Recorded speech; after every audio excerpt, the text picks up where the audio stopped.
The new Call to Arms survival mode has released in Red Dead Online, and players are making 3 gold bars and almost $1,000 just for doing a few simple things. Today we're going to be going over everything you need to know so you can make tons of gold and money insanely fast playing the new Call to Arms survival mode. There's triple gold, money, and XP payout bonuses on them this week, so you definitely want to act fast and get gaming. If you enjoy this video at any point, or if you just find it helpful, let me know by dropping a like on this video, and if you'd like to stay up to date and in the loop with everything Red Dead Redemption 2 and Red Dead Online, consider hitting that subscribe button with your bell notifications turned on.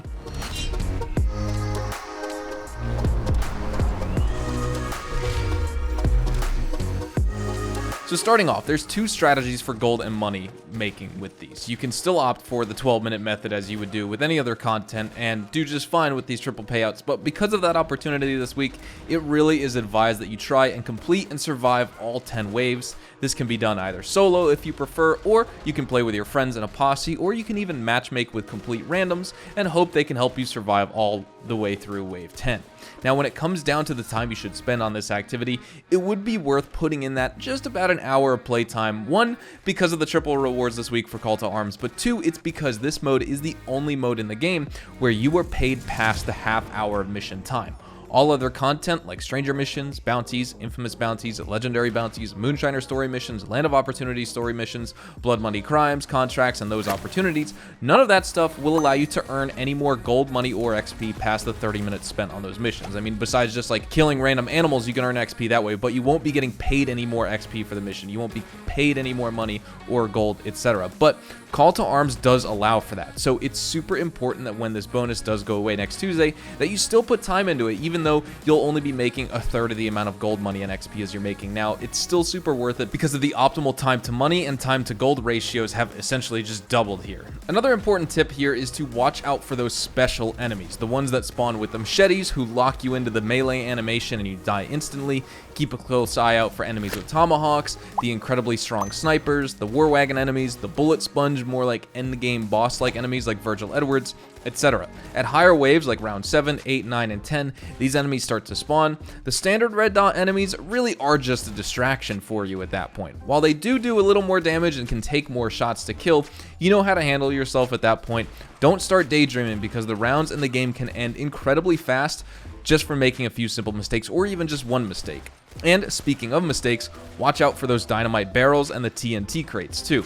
Honestly, while you may think they're worth saving for later so you can blow them up in an emergency to save yourself, I would just blow them up yourself at the beginning of the round and get rid of them, because it's gotten me killed twice already. I was in that same mindset. I tried to save them thinking that I can use them later, then at round 6 I run past one while I'm reloading and trying not to take enemy hits. An enemy misses me and shoots the crate, I get blown up, the shockwave blasts me to the ground, and then I lost so much health that I'm just down to a normal white health core despite me already taking a tonic, which will leave me completely vulnerable to getting one-shotted by any enemy, which basically happens before I have time to stand up and take a tonic to refortify my health. So don't let that happen to you. Get rid of those dynamite crates, and honestly, don't even risk them for later waves. Now you can see in the gameplay here what happens, and hopefully you can learn some movement and also positioning tricks. While I do sell in the end and I fail, I think you'll really greatly enjoy some of this gameplay, so thank you for watching. Alright, we're starting to get dogs in this one now, it looks like. Dogs, wagons, wave 5. You got the cannons and everything. I gotta watch out because I'm gonna get my booty blown up if I'm not careful. This is crazy though. I absolutely love these survival modes. I kind of gave up on my allies at this point. You can kind of, I just wasted a you know, in between wave checking my phone on Twitter and stuff, and I forgot to heal some of my allies, so they're gonna drop like flies this round. Past halfway through the survival, you honestly don't even need to worry about them. You should just focus on yourself because that stuff happens. Cannons will blow up things next to you, and it's not good. You want to be out of the open. I desperately want my hat. This is like not a good idea, but I need my hat for this, you know? Also, one of my other strategies is low rounds. Use regular ammo first, then work your way up to express ammo, so you can use that at the higher rounds to do more damage rather than waste it right at the beginning. It's something I made sure to do when I started. Make use of all the health outposts. You know, obviously, make sure you don't get absolutely clapped by these dogs too, because some of them can really mess you up. They'll gnaw at your toes, and then you'll get blown up by some of those things. Those big... I guess, like, they look... I don't know where they're stationed, but there are guys that shoot cannons.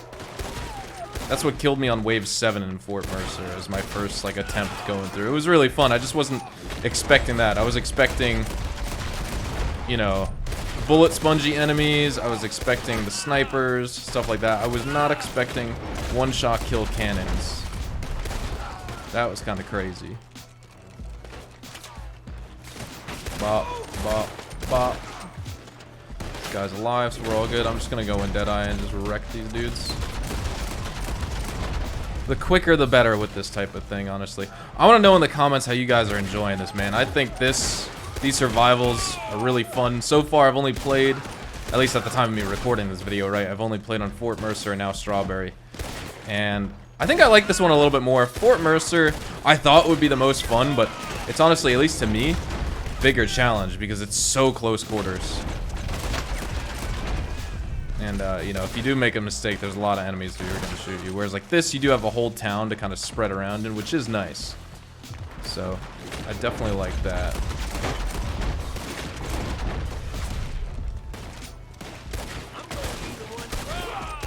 I may also switch to express ammo next round. I'll see. Maybe I'll just go through all my regular ammo, because it's going to last me about one more round.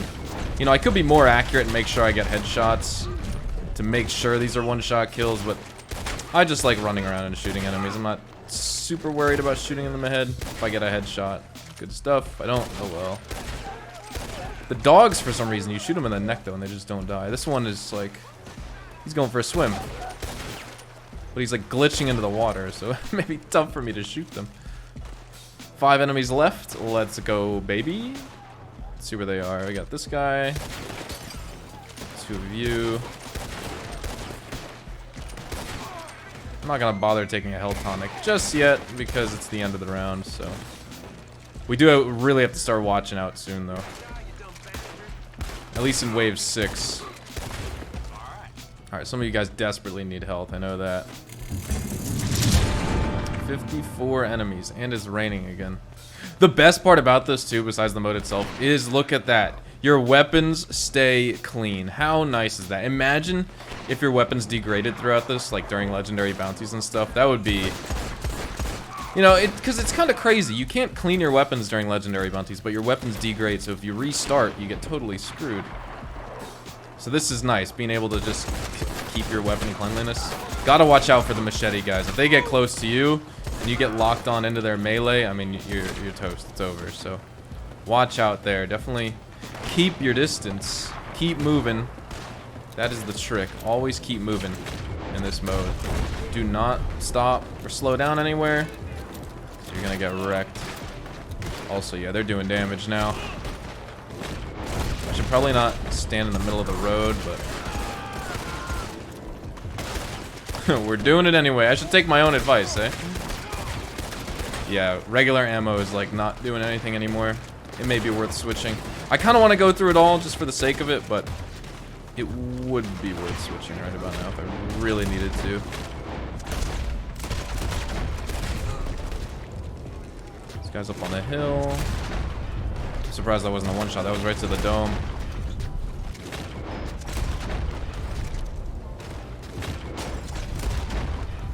$39 enemies left.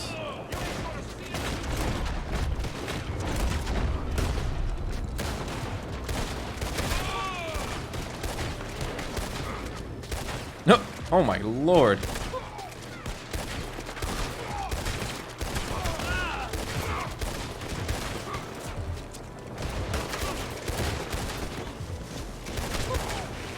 I gotta watch out here.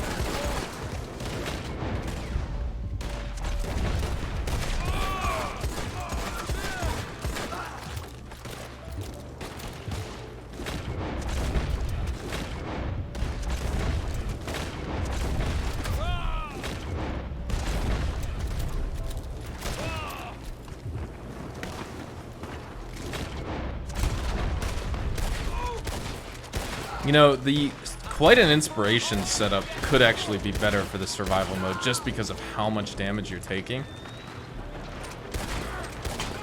Could be worth instead of just relying on tonics with the build that I use. Because I don't need to use tonics as much with my build, but I certainly do need to use them if I'm in a pinch, you know? It's not like, it's not my tonic-less build, which is a pretty good one if you guys haven't checked out that video. Also, don't be afraid to use your shotgun when you need to. Shotguns are good, that is for sure.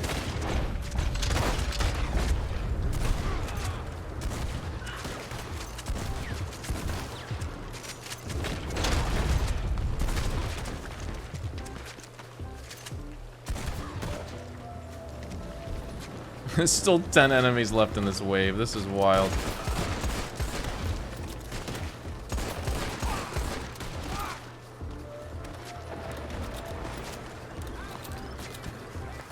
Oh, shit. I'm gonna get one shot at that's it. Oh, man. Wave 6, dude. Pain. Let's see how much money we get, though. Let's see. I'm gonna try and hit wave 10 on stream. I got careless and I got clapped right there.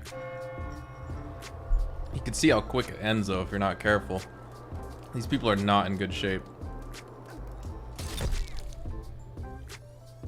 Let's see. We got 1 gold bar, 50 nuggets, so 1.50 gold bars. We got $144 and 1,620 XP. The gold is really nice. The money, you know, you spend so much ammo and you know, money on tonics and everything. If you're not completing all 10 waves, it will severely eat into your profits, because that was about 22 minutes right there. Whereas like the last few waves can take you almost up to an hour in total to do all 10. So definitely a lot more time. I'm gonna vote to like this, but again, that's always really fun. I really love these survival modes here. These are just awesome, honestly. Well, all that said, we're gonna be wrapping things up right here. Hopefully you all enjoyed the video today, and if you did, hopefully I earned your like on it. And of course, if you are new to my channel and you'd like to stay up to date with all the best Red Dead Online and Rockstar Games content, consider hitting that subscribe button so you don't miss out on a single thing. We consistently talk about updates, news, information, tips, tricks, and even leaks, and we'll keep you guys posted here on the channel daily. So make sure you hit that subscribe button. If you want to follow me over on Twitch, Twitter, and Instagram, those are the best places to get connected with me outside of YouTube, and you're more than welcome to ask me any questions on there. You can follow me at HazardousHDTV, and all of my social media links can be found in the description down below. That being said, thank you all so much for watching. Hope you all have a fantastic day, and I will see you guys in the next Red Dead Online video. Adios, amigos.